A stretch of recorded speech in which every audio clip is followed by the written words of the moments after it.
back. If you can all possibly take a seat, welcome back. We've got two fantastic people up here on the dais. Jill Vogel is a nationally recognized attorney and native Virginian. She's held legal and policy positions in and out of government, including serving as Deputy General Counsel at the Department of Energy, is managing partner of a law firm that specializes in charity and nonprofit organizations, election law, ethics. She consistently has been listed by the Washingtonian magazine as a top lawyer in her field. Jill's currently serving a third term in the Senate of Virginia, where she represents Winchester, Frederick County, my county, Clark County, Fauquier County, parts of Loudoun County, Culpeper, and Stafford County. She serves on the General Laws and Technology Committee, Rules Committee, Finance Committee, Privileges and Elections Committee, of which she's the chairperson. In addition, Jill's the chairperson of the Senate Finance Committee on General Government, and she advocated the 2% pay raise, funding and compression, career development, and she beat on the Senate so that they would agree and pass the 2% and everything else. She also serves on the subcommittee on claims. Jill also was appointed to the Governor's Commission on Parole Review, joint subcommittee to evaluate tax preferences. She remains a member of the Commemorative Commission to honor the contributions of women of Virginia. She was born and raised in Shenandoah Valley. Jill's a mother, a wife, business owner, and of course, she's my friend. She volunteers her time helping civic charitable organizations, and she resides in Fauquier County with her husband and her children. Then we have Sarah Redding Wilson. Sarah is the director of the Virginia Department of Human Resource Management. She has the distinction of being the longest tenured director of that department for more than 30 years. She was appointed director in April of 1998 and served under 5 governors of different parties. And she acknowledges that she is not partisan by any stretch of the imagination. During her tenure, Ms. Wilson was instrumental in re-engineering the human resource program statewide, including the first revision of the state's compensation program in 40 years. In 2008, Virginia was the only state to receive a grade A for the People's Program from the Government Performance Project, sponsored by the Pew Charitable Trust. Prior to joining state service, Ms. Wilson was Executive Vice President, General Counsel, and Corporate Secretary for Signet Banking Corp. She's a graduate of Hamilton College in New York State and T.C. Williams School of Law at the University of Richmond. Sarah had attended the executive program at the School of Business and Duke University and Virginia Executive Institute and the Virginia Commonwealth University's Center of Public Safety. Could I have a round of applause for both of these fine ladies and our speaker? Thank you. You first. Well, no one actually told me how this program was going to go. It's an honor to be here and be in front of you all, and frankly, an embarrassment to have to be on a panel with Sarah Wilson, who has more brain power in her pinky finger than probably 2/3 of the legislature combined, because I think she came out of the womb as an actuary. And I made that as a joke, and she said, well, yeah, actually, my first offer was an actuary. So she can talk to you, and she can look at you, and probably, as we were joking in the hallway, she can tell you when you're going to die. She can tell you how it's going to cost for your next checkup, how much it's going to cost for your next well visit. She's going to spread that all across the lifetime of your life, your family's life, and now, more importantly, the life of the Commonwealth. And so that gets us to this important point that we're making, and all of us in the legislature, if we are doing our job and being great advocates for the Commonwealth, but most of all for you, are looking at ways that we can capture economies of scale, capture some cost savings, and do something to alleviate the pressure in localities. And one of the things that has consistently come up time and time again in my office has been this issue of health care. Now, that is obviously not something new to anybody here. And as somebody who runs a business, other than payroll, it is my biggest expense. It's my biggest expense in my office. It's the biggest issue that we struggle with, and it is the most expensive thing that we deal with from year to year because it goes up exponentially greater than other expense that we have. And so it is obviously a major issue for our locales, for our school systems, and for our sheriff's offices. And so one of the things that has occurred is in recent years, I have introduced legislation that would help leverage some of the benefit of capturing health savings by allowing, in the case of my first bill, local school systems to have the opportunity to participate in state health plan. That bill failed, and it failed again. But the idea was that we would save something in the neighborhood of about $50 million if local school boards, local school systems were able to participate.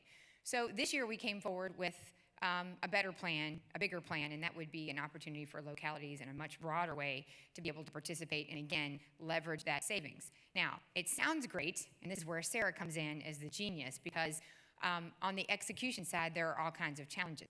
And there are challenges, obviously, because look at the differences in localities. It's clearly of great benefit if you're a very tiny locality, but there are all kinds of issues with all kinds of adverse consequences depending on how you participate and who participates and how it works. So at the end of the day, at the end of this legislative session, we actually passed a bill that Senator Chafin and I co-patroned, which was a great surprise to many, and hopefully will be an extraordinary benefit to the Commonwealth once Sarah is finished with her work. And Sarah says what it is that we can ultimately do. So she's got a presentation, and she'll be able to kind of lay out what I think everybody here most wants to know about, and that is, what's the timeline? What's the execution going to look like? What's this plan going to look like? And then she can answer all those questions, and probably even more specifically, exactly about your own personal health. So go ahead, Sarah.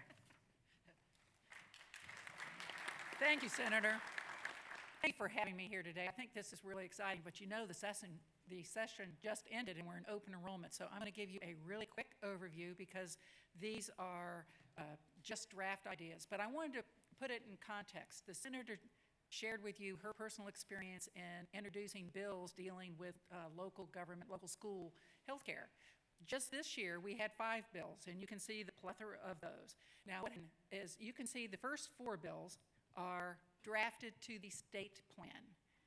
The last one, SB 364, introduced by Senator Chafin, was drafted to the local plan. Now, during the session, I was asked by one of the delegates to help him eliminate the adverse impact and the cost, because that is what was concerning the money committees. And I said, okay, give me free rein. He said, yes. So that's when I went around and chatted with everybody, and of course the chair of House Appropriations. So the reason the Chafin's bill was picked is because it was drafted to the local plan. One of the concerns is that they do not want, the money committees do not want the local plan to have a negative impact on the state plan.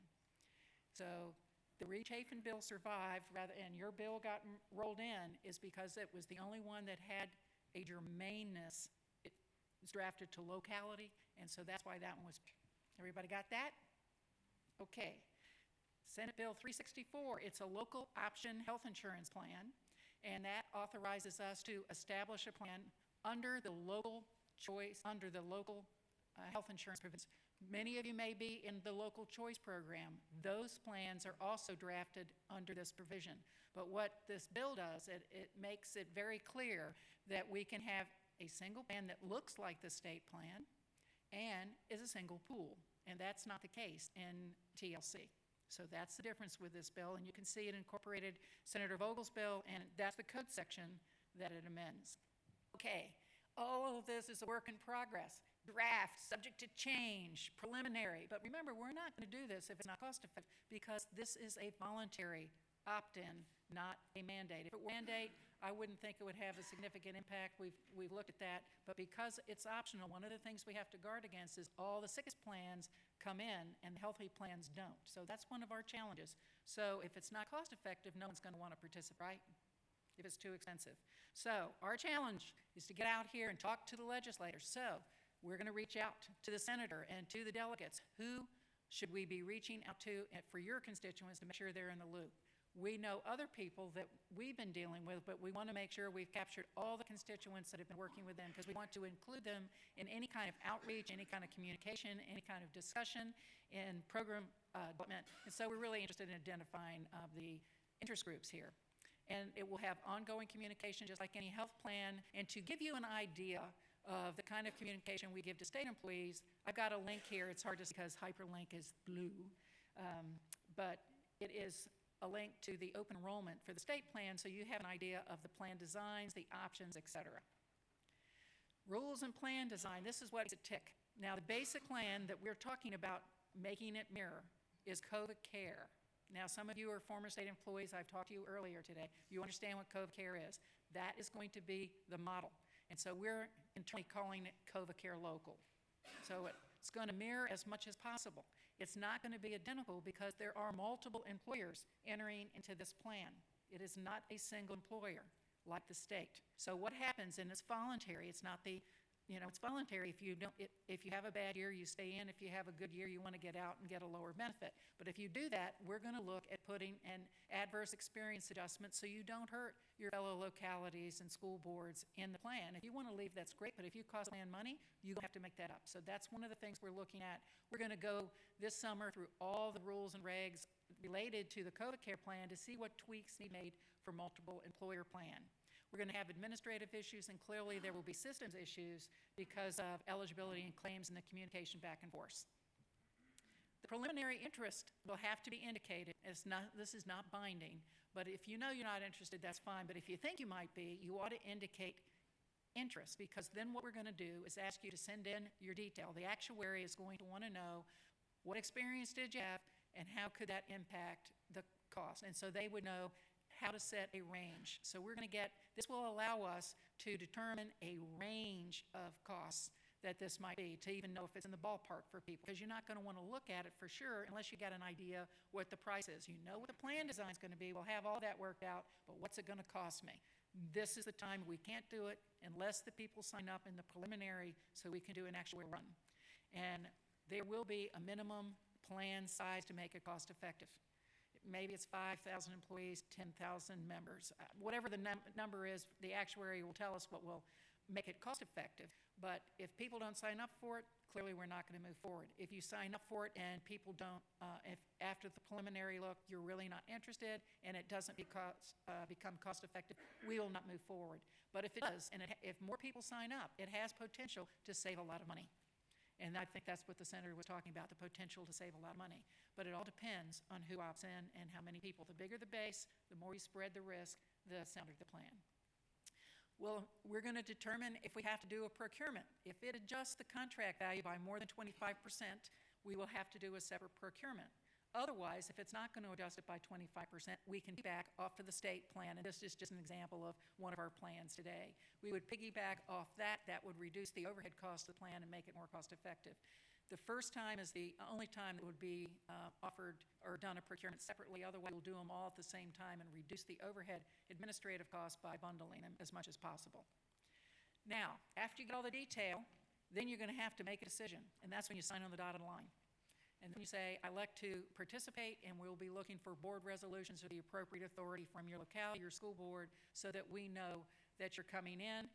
The first year may have to be a short plan year for you, but depending on when your plan year is. The state plan year runs on the state fiscal plan, which is July 1 to June 30. So the first year we'll work with you if you need to have that short plan year to get you on that schedule. And then open enrollment, we will have everything just like we do for state employees. This is a page from our open enrollment spotlight information that shows you and compares plans across the board.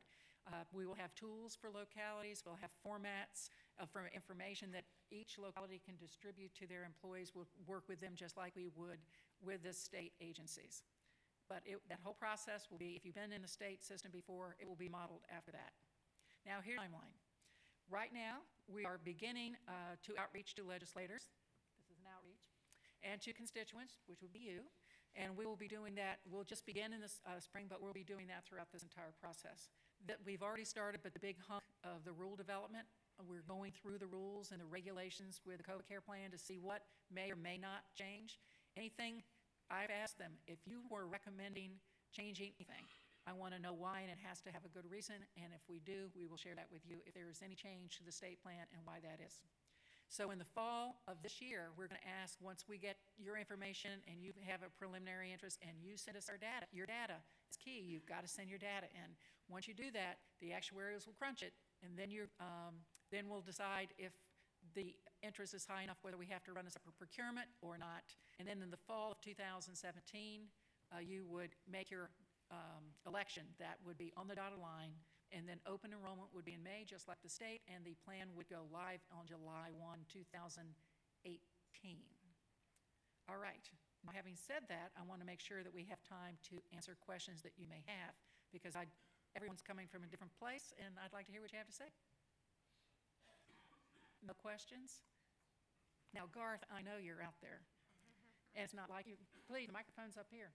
Can we have the presentation? Oh, yes, he has it. Mhm. Okay, what do you think your job is here? What's your role in this? If you want it, don't you want to explore to see if this will work for you? Don't you want to know that? So what do you have to do? Got to go get your bosses clued in. Say, hey, this is a potential. Maybe it'll save us money, maybe it won't, but we won't know unless we try. So the more people we get involved in taking a look at it, I think the better everybody will be. And we'll know if the plan is viable or not. And then if it works, and either it's a good deal or not, you'll know it. And if it's a good deal, you sign. And if you don't, then you got to think twice. So your job is to go back to the ranch and educate. Yes? The concept would be that would be one of the plan design issues. When you do, if you cover, our thought would be we'd cover early retirees like we do for the state. Anytime you do that, and for a retiree plan, we would mirror it to the state. And if it's something that drives the cost up, it'll be a decision point that the decision makers and constituents and participants can help make that decision, because anytime you cover retirees, the cost goes up. It's early retirees that would be bundled in the plan, and then the retirees would have a supplemental plan just like the state. But that's a question that will be resolved.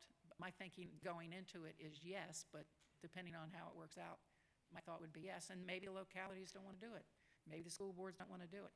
But we are to, as we study this, we will look and include retirees. Do you think that's a good idea? Is that, okay, those that think we should cover retirees, raise your hand. Okay, those that think we should not. Okay, that was very clear. All right, that was interesting. All right, anybody else have a question? Yes, sir. No, sir. You are the first. I want you to know we had to really scurry to get this together for you, because we haven't had time. We're in open enrollment right now. But my thought is that I would take this presentation and email it and communicate with all the legislators that put the bills in this year, send it to the Money Committee staff, and then we will have a game plan working with constituents, because we're going to get their constituent list. We'll have our constituent list, and all the groups like VML, VACO, school people, all of the groups. And then we would have meetings that we would post and invite people across the state. And we would expect to use the associations as part of our messaging, because I don't have email addresses for everybody, but they do. And so our outreach will come from them. But at least we have something on paper now that we can use as a basis. Does that make sense? You have any other thought we should do?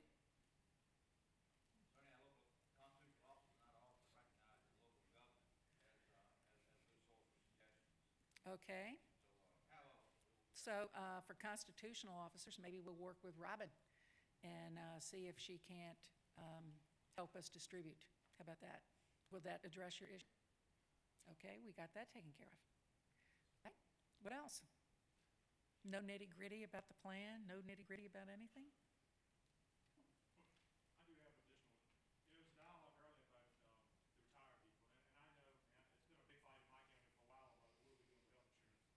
My deputy's paying $1,200 a month for a family plan, and the answer we get is our retirement segment. The people that have retired are costing us, way too much money and are driving up the group. I saw the hand raises, so obviously I always hope to retire one day. So I get it. The struggle is are you thinking there will be call-outs to say, hey, here's a big group for the people that are currently employed, and then possibly a call-out for a segment of the people that are in the group but yet retired? So we can talk about that as part of the discussion, how this plan rolls. But if you were to mirror it like the state, if it were like the state, there is no carve-out. If you're under the Medicare eligibility age, you are non-Medicare eligible, and you are in the group with the active employees. The retirees that are Medicare eligible have their Medicare plan, and we offer a supplement. And then there's the health insurance credit that is paid through, that VRS pays for that. okay? Because 100% of the retire cost is borne by retirees. That's how that is done. Now, you brought up an interesting issue about the cost.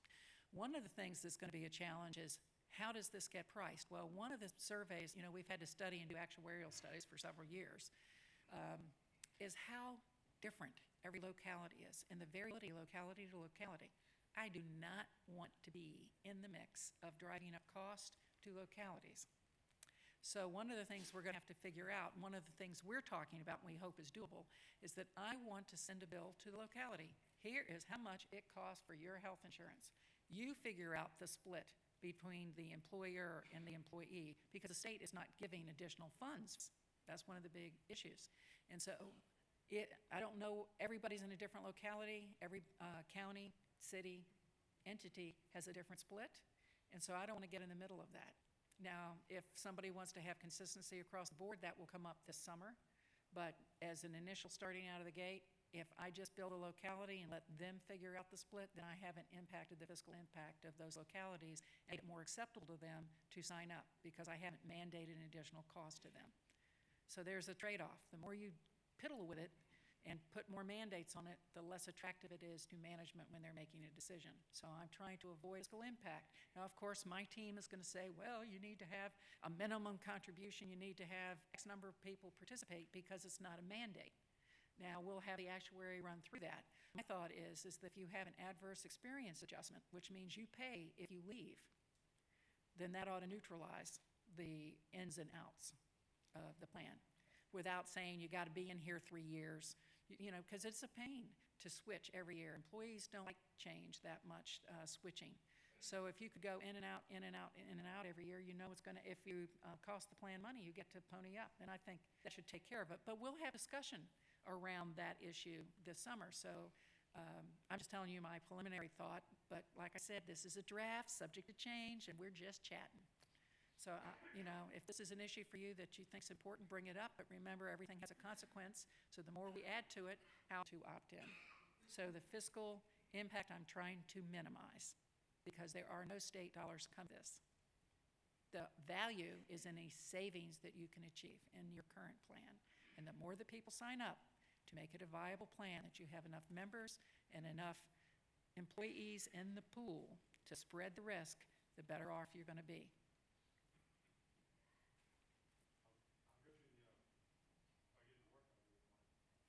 And can you tell me where you're from? Can you introduce yourself? Yeah, Brian, I'm from Brooklyn County. Mic Hello, doesn't Brian. work. There we go. Works There now. you go. I think this is possibly one of the most important pieces of legislation that could impact the deputies. I truly do. I mean, John and the body has fought for decades, obviously, for pay issues. And the challenge was, look, there's a lot of dialogue about pitting us against the state police and comparing and their monies and how much money they get and the pay increases and that delta between the two. But I think this is could be one of the greatest things, if it can be successful, to help minimize that delta. I think that deputies that are out here paying $1,000, $1,200, $1,500, like my health insurance for our employees is free.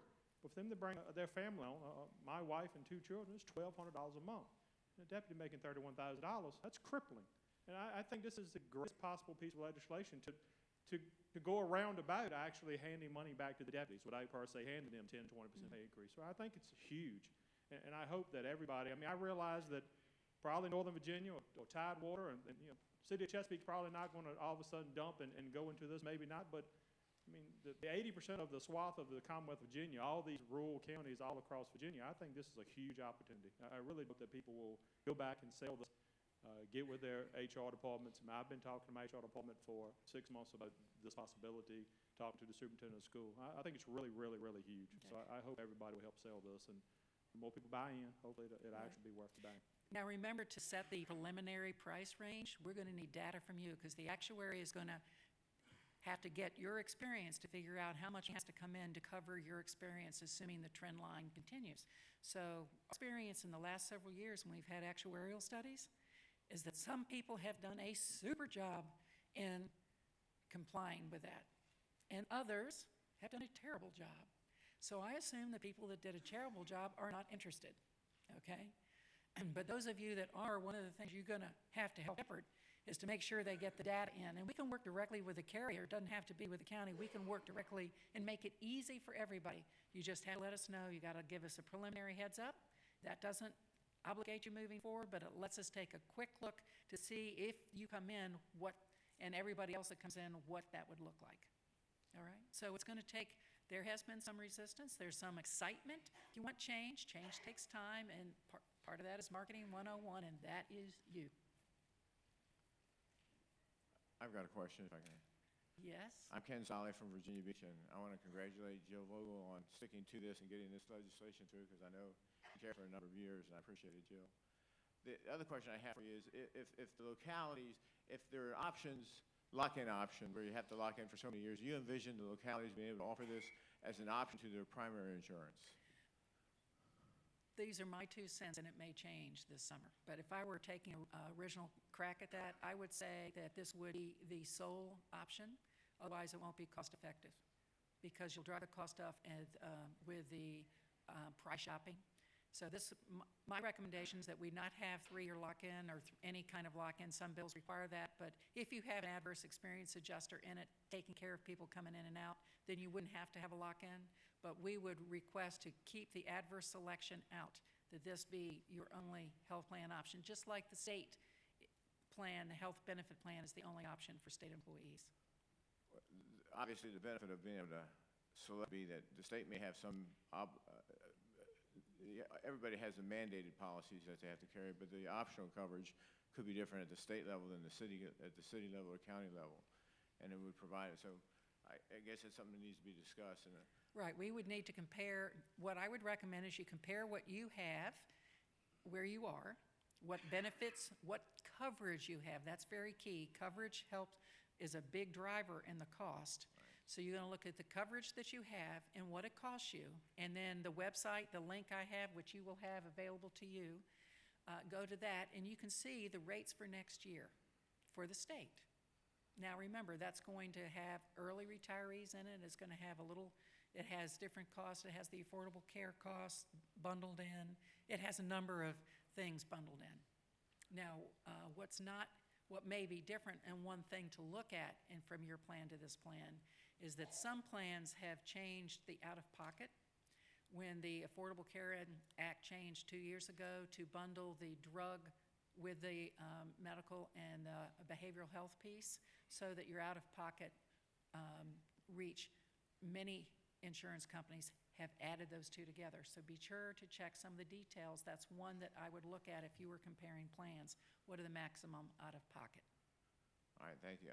I hope this is the beginning of a discussion on a much bigger issue of health care for employees and retirees, because I know that we have some retirees, deputies, and police officers and state police officers that their entire retirement income is consumed by their health insurance. And so I think it's something we need to have addressed, and I look forward to address those issues. Good. Now, we hope that you participate this summer when we're going around the state, and we'll make sure that your group, he's on our list, and he will notify everybody so that you come out and participate and share. And make sure some management comes with you. All right, thank you. Any other questions? I don't want to run over my time. All right. Well, thank you. I really appreciate the opportunity.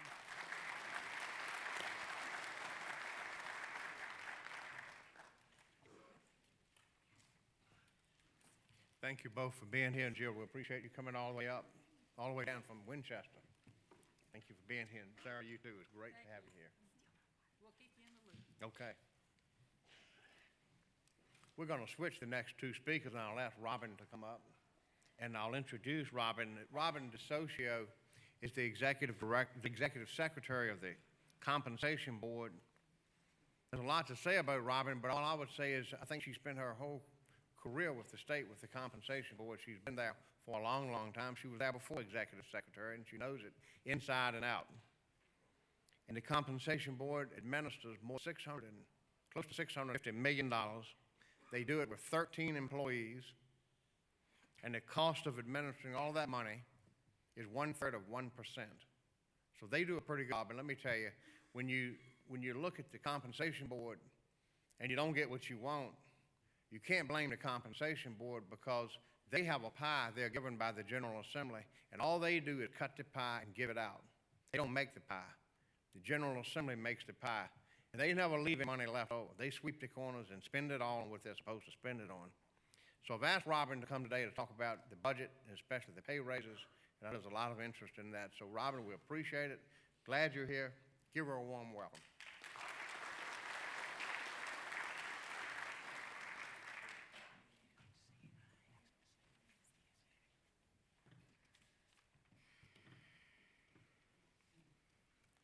Well, good morning. Of course, I know that after I speak this morning, you'll hear from our Secretary of Administration, Nancy Rodriguez, and between the two of us, we're the only things that stand between you and lunch. So I, of course, always have a lot to share. I'll try to run through it quickly, but fully cover what you may want to know, and then, of course, anytime you have questions, I'm always happy to answer them. But this morning, first of all, I want to thank you all for the opportunity to come today and speak with you. I've been asked, as usual this time of year, to talk a little bit about budget issues that pertain to sheriff's offices and things that came out of the most recent legislative session. I know that you all had a presentation yesterday on legislative issues, so I won't get so much into the legislation, but of course we always have budget issues to cover, so I'll spend a little bit more time on that, and then later, if you all have any questions that pertain to any of those legislative issues that you think I might be able to help with, I'm certainly happy to answer those. So I'll talk a little bit about where we are right now and what we're working on right now. The legislative session did adjourn on time this year. So we provided budget estimates, or essentially revenue estimates for year liability for the next fiscal year back at the end of March. We've gotten through the veto session, and there were no items in the reconvened session that pertain to compensation board budget matters for your offices, and so we've continued forward with our budget development, and our board has approved final budgets for fiscal year 17 as of yesterday. So back at the office, our staff is working on finalizing everything and getting it ready for you by tomorrow. It was a little bit in advance of the May 1st statutory deadline, which will fall over the weekend. So as of tomorrow, probably late tomorrow afternoon, you all will be able to go online and see your budgets. So the good news for this year is that there actually were some budgetary changes that moved things in a positive direction for sheriff's offices, and so we've got the opportunity to talk about those today instead of thinking of areas that we can cut things further. So there has, of course, been some slow revenue improvement. The legislature continues to be sort of conservative in its consideration of all of its revenue and expenditure considerations, but things are moving a little bit in a positive direction. So I'll talk about a couple of the bigger things this morning. First and foremost, of course, is always salaries for you and your employees. So the General Assembly did approve 2 salary increases that will impact staff in your offices. First and foremost being the compression-based salary increase that Governor McAuliffe included in his introduced budget. That did remain in the budget through the legislative session, although it does have a revenue contingency. But this increase will provide a compression-based or to address compression in your offices, and it will be effective January 1st of 2017. And what it will provide is for sworn employees in your offices, so your deputies in your offices, it will provide $80 per year of service for service between 3 and 30 years, so it's up to a maximum of 30 years. And then for the non-sworn staff in your offices, it'll provide $65 per year of service between 3 years and 30 years of service. And when we talk about this service time, we're talking about time in a compensation board funded position, because that's what the state and what the compensation board is able to fund. So if we're not talking necessarily about VRS time. So if you have individuals in your offices who may have come from state police or may have come from DOC, we're not necessarily talking about all of that VRS time, but we are talking about time in a sheriff's office in a compensation board funded position. I mentioned briefly that the implementation of this pay raise is subject to a revenue contingency. This is a little bit of a common theme that you'll hear me talk about here this morning, and what this means is that fiscal year-end revenues statewide for the Commonwealth of Virginia have to meet a certain threshold that does not require a revenue reforecast. So the revenues can come in a little bit lower than what is forecast, but not enough that it could trigger a reforecast. So we will find out about whether or not those revenue contingencies are met towards the end of the fiscal year. The comptroller closes the books at the end of July, but we usually have a little bit better idea before the end of July as to whether or not the increases that are based on a revenue contingency will go forward. But at the, I guess the latest date that we would hear would be by around the end of July about those revenue contingencies. Also to talk about the compression-based increase a little bit more.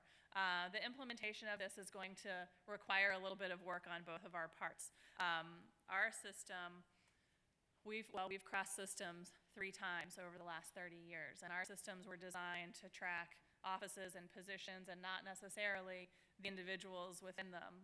Also, due to security reasons, we've discontinued collecting full social security numbers. So track someone back 30 years, is a little bit difficult. It feels like we've had the coin system for a long time, but we've only had it for 10 years. So when we're talking about people who've been in a comp board funded position for 3 to 30 years, we're going back a long period of time.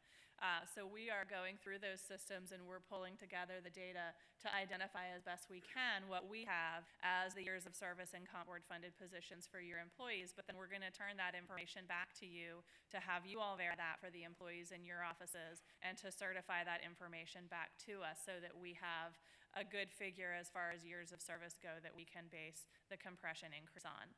That's a process that now that we're done with the budget development for fiscal year 17, we'll be able to start working with your offices on that process. So the second approved salary action that will impact offices is a 2% across the board salary increase that will be effective December 1st of 2016, and that will affect both the sheriff as well as all employees in the office, and that is into the compression-based increase.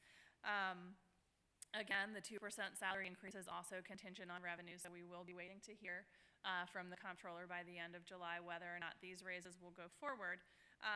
But when I talk about the revenue contingency, I would add that when the legislature approved these pay raises and when the governor introduced these pay raises as well back in December, that there was a certain degree of comfort level that revenues were likely to meet these expectations or they wouldn't have gone forward with these pay raises. So while we still have a couple of months to wait to be sure, things do continue to look good right now. So again, nothing is final and we get to the end of the fiscal year and we know that things could change. But there was some degree of comfort with the revenue situation when these pay raises were put forward. One additional thing I want to mention about the 2% salary increase is in addition to the revenue contingency, there's also a requirement this time that your locality certify that they're actually going to pass that pay raise along the employees. And there's a couple of different ways that we can look at this language. But the locality will have to certify back to the compensation board that each of the employees will actually get the pay raise in order for us to pass along, which means they cannot use the pay raise that we provide to offset any supplements that they might be providing. So if the locality fails to make that certification, we won't be able to provide that increase in the comp board salaries. We've gotten a lot of questions, and you all may have a lot of questions about exactly what that local certification means. We've gotten questions such as, well, if the locality provides a pay raise on July 1st or August 1st, does that meet the requirement for certifying that we're providing the pay raise to the employee because the comp board will be picking up the salary in December 1st? We've gotten questions like whether or not the locality can choose not to pass along the pay raise even if they're not supplementing. So the issue of the locality certification, would that be required in the case of an office where there are no local supplements? And these are questions that we have not yet been able to answer. Ordinarily, the comp board is responsible for determining implementation of the pay raises that come forward, but this local certification language is new. And because it affects not only your offices, constitutional officers, and their employees, it also affects local social services employees, registrars, and other employees that fall into the category that we call state-supported local employees.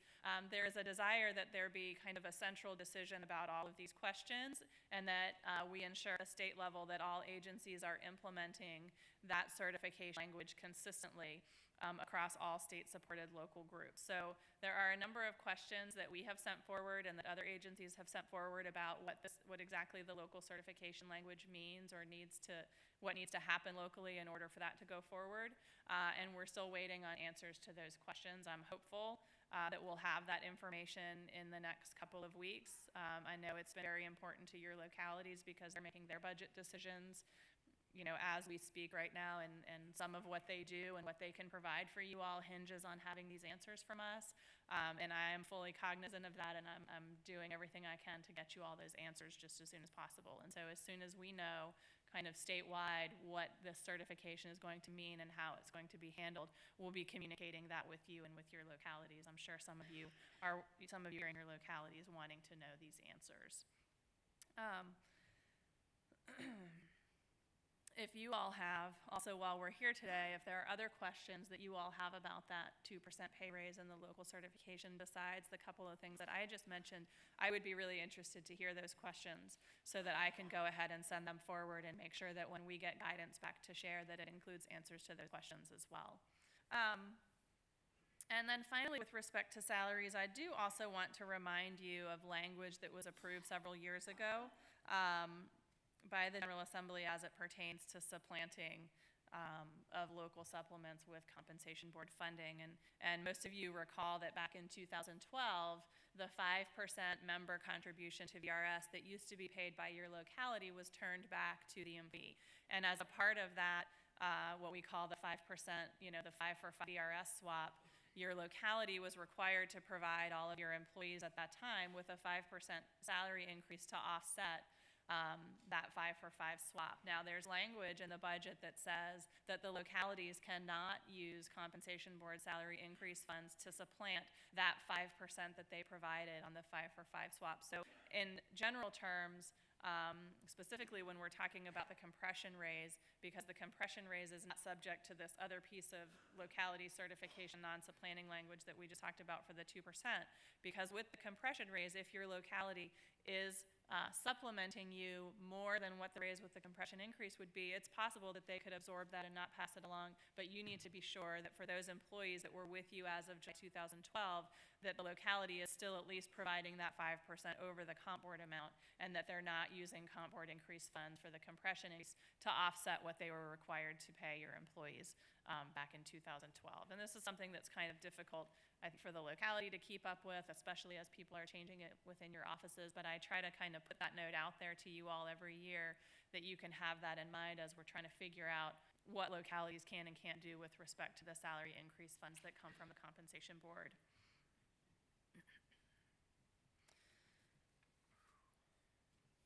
So this was a lot of talk about salaries.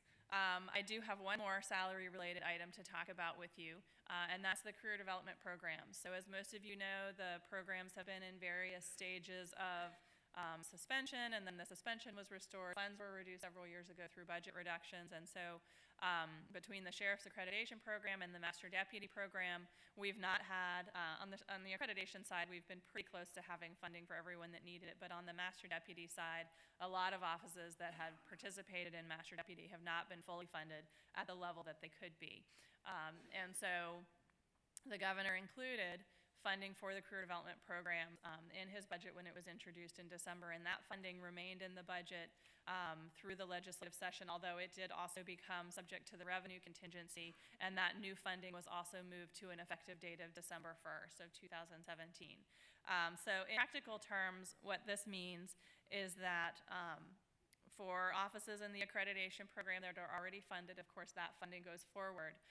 Also, you all know that there were a number of retirements this past year, and so there was also a little bit of attrition funding in the Sheriff's Accreditation Program. So some of the officers that were waiting to come in will be able to be funded effective July 1st with the accreditation pay raise using that attrition funding, and then the additional offices that are funded with the new money that we get would get that pay raise effective December 1st, assuming that the revenue contingencies are met. And so what we will be doing when your budgets go out May 1st, for those offices that qualified sooner that were waiting, that salary increase will be in the May 1 budget.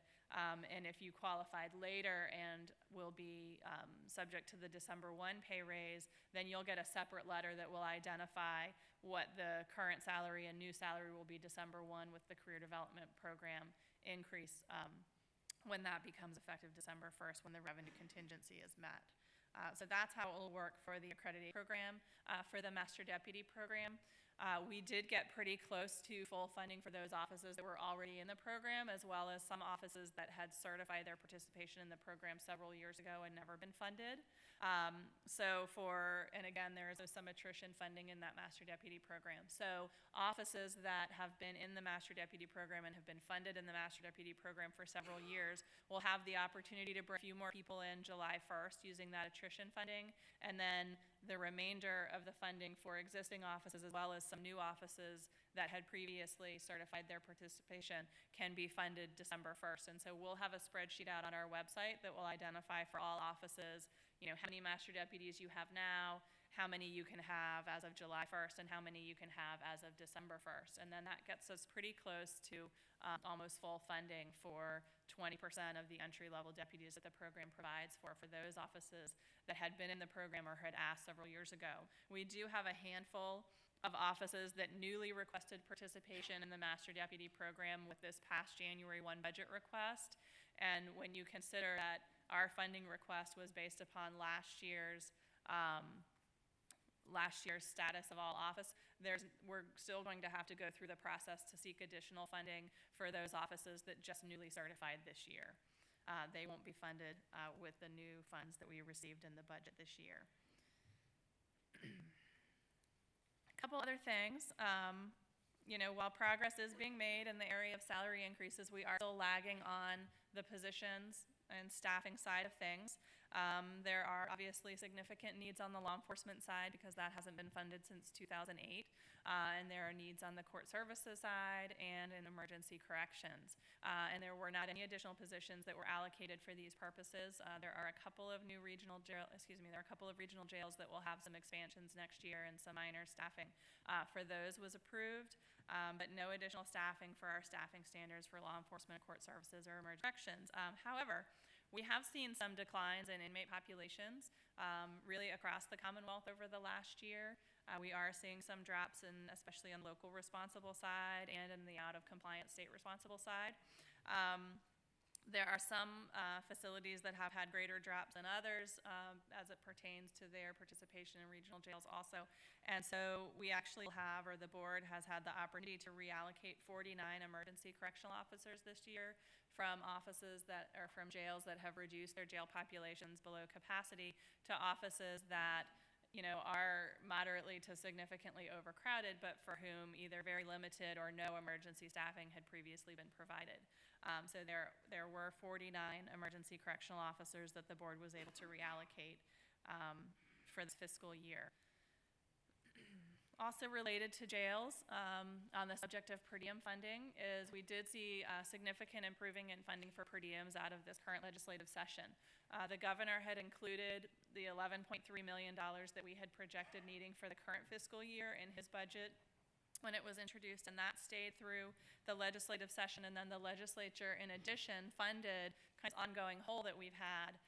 So they gave us $10.5 million for fiscal year 17 and $11.2 million for fiscal year 17, and that's essentially filling a hole that's been in the budget, in the base budget for per diems for several years due to previous budget reductions.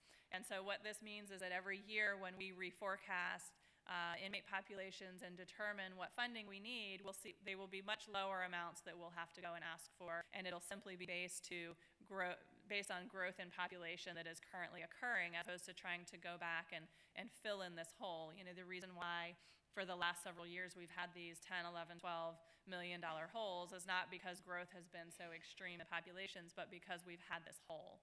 So that's been filled in the base, and that'll be there going forward.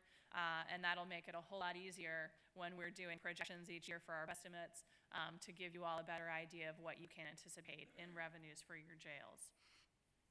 So that's a great success. With regard to this year's fourth quarter per diem payment, because we did need an additional $11 million to process the fourth quarter payment, we have to wait until we actually get that cash. So the legislature adjourned, and we've been through the veto session, and the caboose bill, which is the budget for the current year, has been signed. But because we're waiting for additional funds, additional cash, we have to wait until that appropriation, or until that cash shows up in our budget.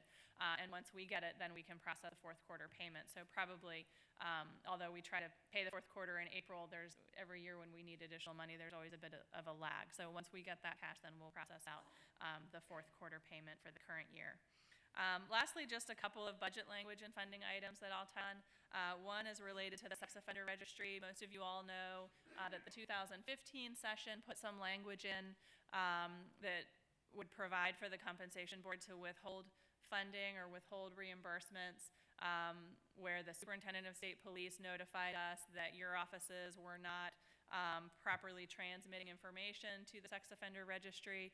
That language was actually changed during this past legislative session. It was changed in the introduced budget and went forward in the legislative session to require, instead of the superintendent of state police notifying us that you all are not complying with what they want as far as transmission of data requirements, that you will instead self-certify to the compensation board that you are meeting their requirements.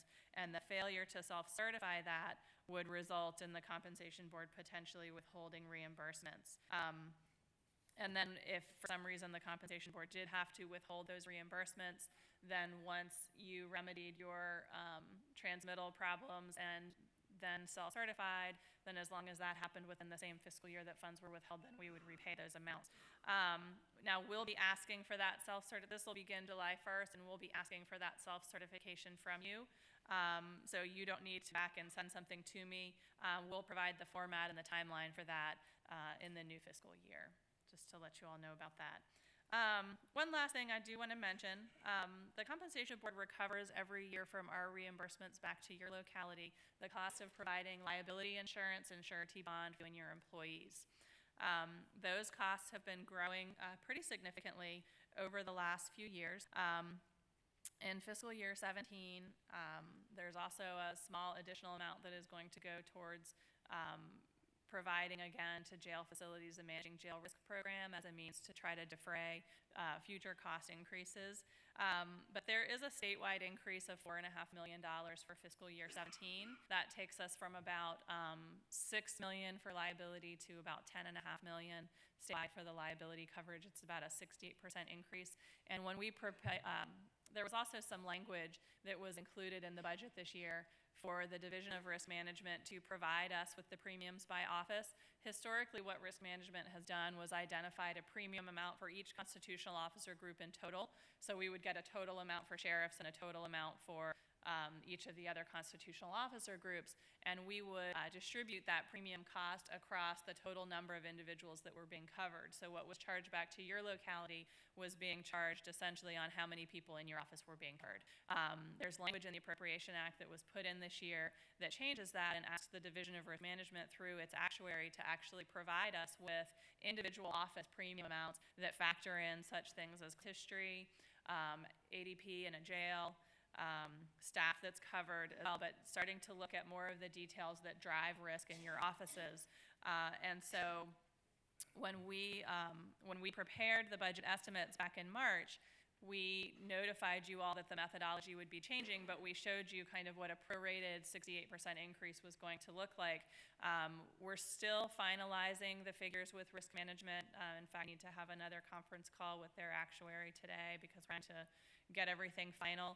I'd hoped to have it final by tomorrow, but I'm not sure that's going to be the case. But you will see when you get those premium amounts, probably early next week, that some offices' costs will go down and some office costs will go up. And ultimately, this is a reduction in the reimbursement that goes back to your locality, so it's not a change in your budget, but it is just something for you to be aware of, that there are some changes. Some of the changes of going straight from the old methodology to the new methodology for some facilities, especially with larger jails that have a higher claims history, were significant. And so the actuary had provided some alternatives to kind of mitigate or phase in that change. And so the board voted yesterday to phase in the change over 2 years. So some of you will see a little bit of an increase this year and then a drop off next year, and other offices will see some increases. And when we get this finalized and we get a spreadsheet out there on the website, then each of you will be able to see for your locality what those impacts are. But this is designed to really identify where those costs are being seen and drive the premiums in that direction. One last thing related to the liability insurance premiums, there was language that was included in the legislative session that asks the compensation board to convene a study group to look at alternatives to the Division of Risk Management's liability insurance program. It asks that we convene a group of stakeholders, which would be your offices, the other constitutional officer groups and localities, to look at other potential public and private alternatives and see, kind of get an idea of what the ongoing liabilities in the Division of Risk Management programs are, as well as what other options might be out there to provide something comparable. And so once we, now that we're done with this budget process, we'll start reaching out to your association to identify some of you to act as representatives on that group to look at these other alternatives. So that's something that we'll be working on through the duration of this calendar year. That's really all that I had to share with you all today. I know I've covered kind of a lot of different territory, but if anybody has any questions, I would certainly be happy to answer them. Well, either everyone's really hungry, or I was thorough, or I've put everyone to sleep. But either way, I know that Secretary Nancy Rodriguez will wake you all up. And since now she's really the only thing standing between you and lunch, I will hand things over to her right now. And I thank you all for the opportunity to be here today.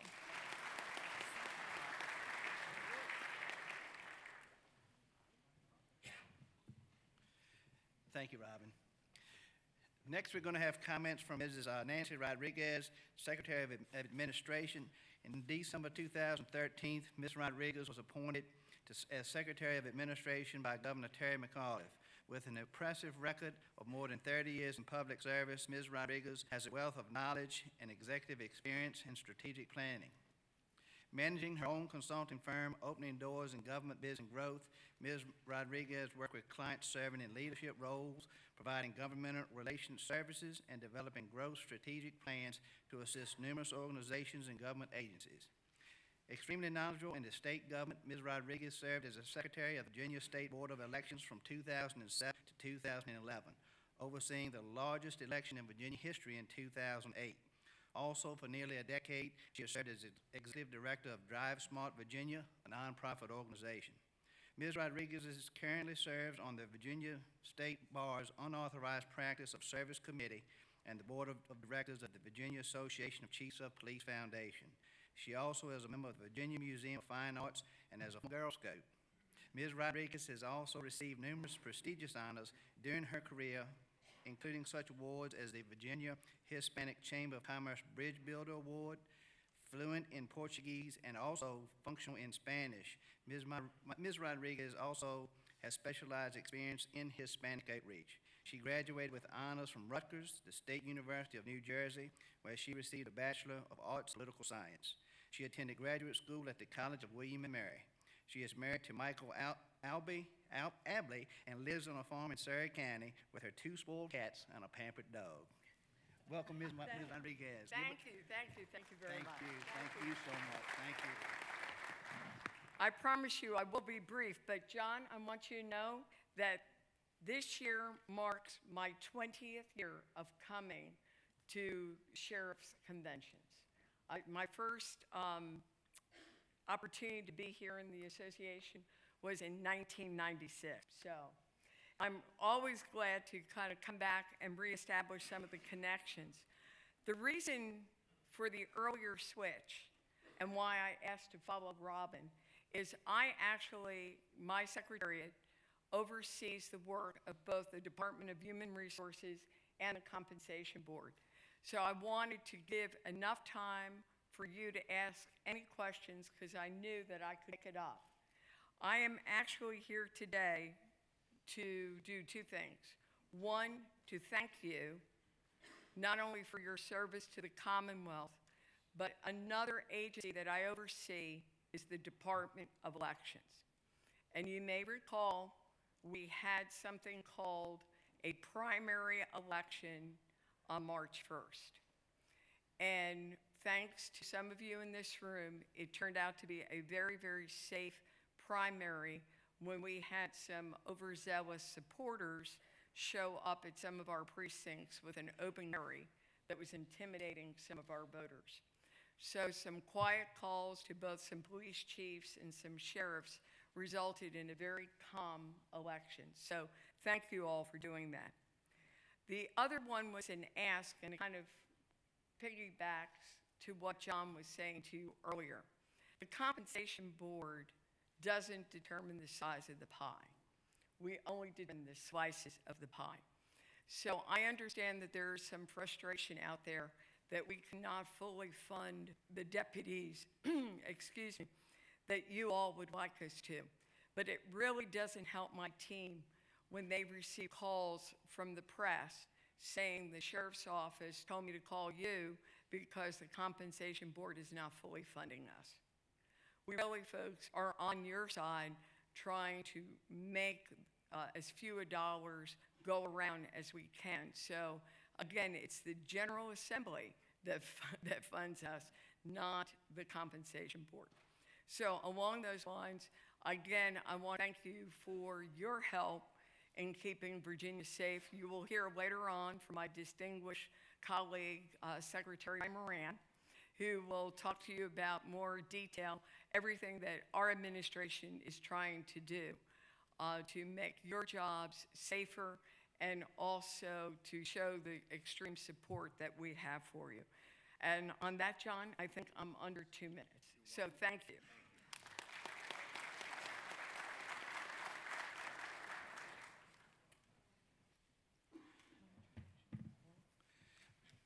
Just real quick, we're going to get ready to break for lunch in a few minutes. But also, before you go, a reminder, please sign up in the back for this morning's sessions if you hadn't. Those sheets may be gone this afternoon because there will probably be some new sheets for any sessions that you do attend this afternoon. But again, I want to thank you so much, ma'am, Robin, for everything. We appreciate y'all's support and everything that you do. Real quick, I just want to let you know that our invocation this time is going to be done before we leave to go to lunch. Our luncheon this afternoon is sponsored by Motorola Solutions Incorporated. So again, if you see those folks around and about, please give them a big thank you. I'm going to go ahead and ask Sheriff Fortune, Louisa County, to come up.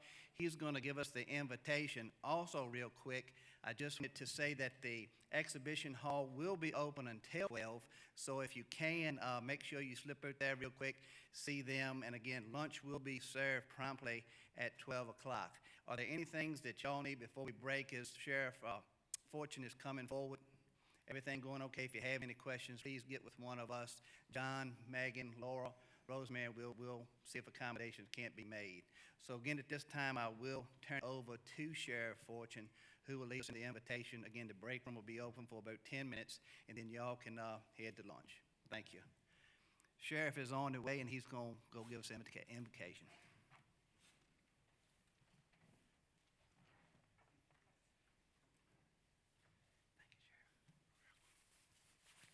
Let us bow our heads.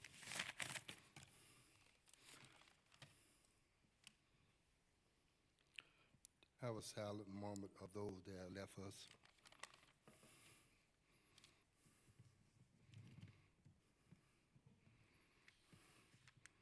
Amen. We are thankful for this day that you have given us, for its blessing, its opportunity, challenge. May we appreciate the use each day that you come to us. We pray that you strengthen and guide us for each day as we come for this day,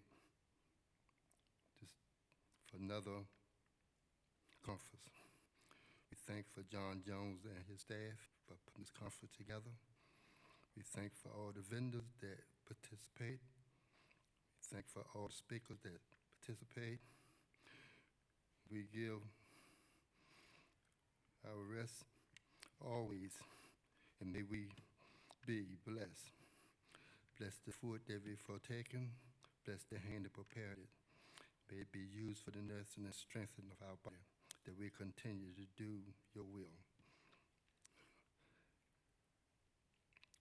Show us your presence with us always. Amen. At this time, you can break for either the exhibit hall for a few minutes, or you can head towards lunch. It'll be served in